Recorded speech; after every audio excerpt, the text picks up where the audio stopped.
অকৃতজ্ঞ মানুষ চেনার উপায়।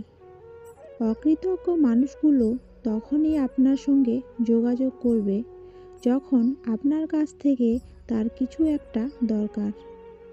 শুধুই গল্প করার জন্য, একসঙ্গে সময় কাটানোর জন্য তারা কারো সঙ্গে দেখা করে না।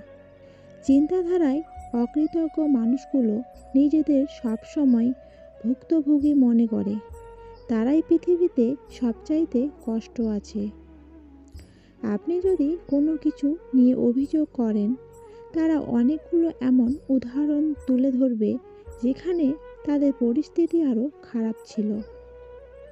অকৃতজ্ঞতা থেকেই তৈরি হয় স্বার্থপরতা। অন্যরা তাদের সহযোগিতা করবে, এটাই তাদের কাছে স্বাভাবিক ঘটনা হওয়ায় সেই উপকারগুলো করতে আপনার কতটুকু ত্যাগ স্বীকার করতে হচ্ছে সেটা নিয়ে তাদের কোনো মাথা ব্যথা নেই। বেশিরভাগ মানুষই অন্যের কাছে কোনো কিছু চাইতে কণ্ঠবোধ করে, তবে অকৃতজ্ঞ মানুষগুলোর এই সমস্যা নেই।